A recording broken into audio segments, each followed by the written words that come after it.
What's going on, guys? Tim with Kitchen and Craft, and if you can't tell, I'm battling a little bit of a sinus infection, so if I sound nasally, there's not much I can do about it.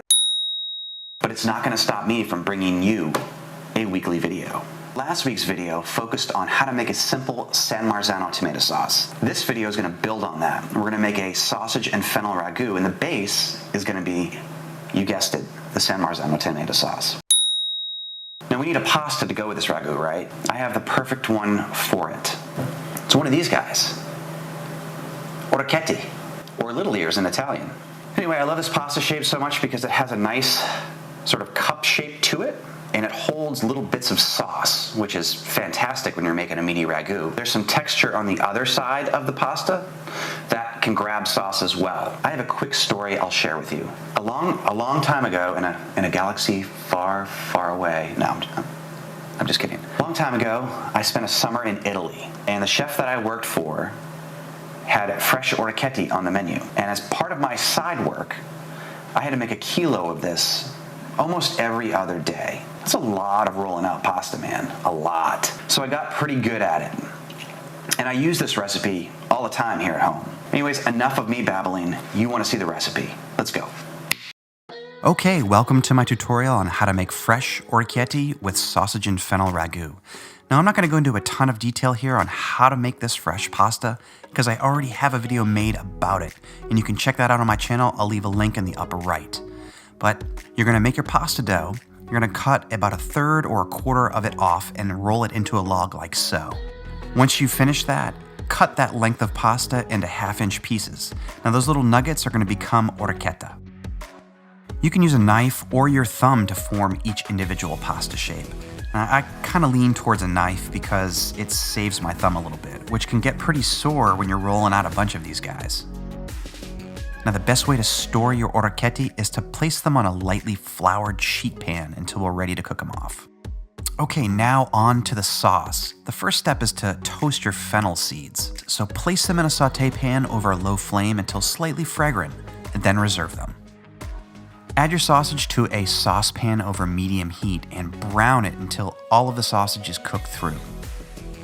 You can use the back of a fork to break down the sausage a little bit, and then when it's totally browned, strain out the fat and reserve the meat.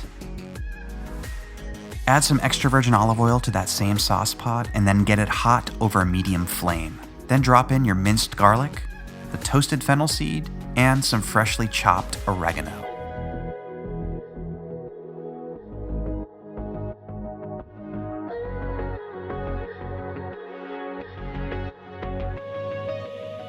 Gently cook all of your ingredients for 3 or 4 minutes until the garlic is slightly toasted but not burnt.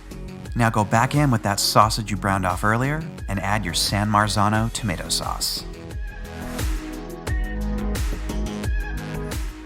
Mix everything together so it's nicely combined, and then bring your ragu up to a simmer. Now, all of these ingredients are already cooked, but we need the flavors to mingle for a while. So we're going to let the sauce simmer for another 20 minutes or so, and stir it occasionally just to make sure that there's nothing sticking to the bottom of the pot.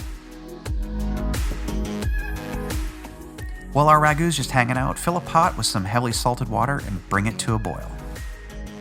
Cook your orecchiette for about 4 or 5 minutes. Now, they take a little bit longer to cook than some other fresh pasta shapes, and that's due to the thickness around the edge of the orecchiette.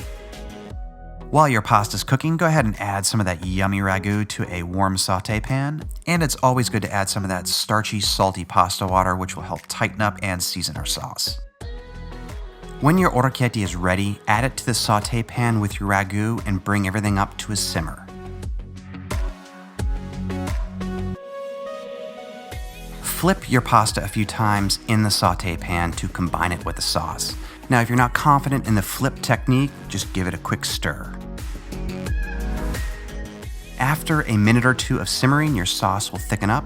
Then it's time to plate your orecchiette. Look how the orecchiette just scoop up little bits of the meat in the ragu. It's pretty cool, huh? Finish the dish off with some grated cheese. A good hard sheep's milk cheese like a pecorino would be perfect here. All right, that wraps it up for today. Thanks so much. Don't forget to subscribe, and I'll see you next time.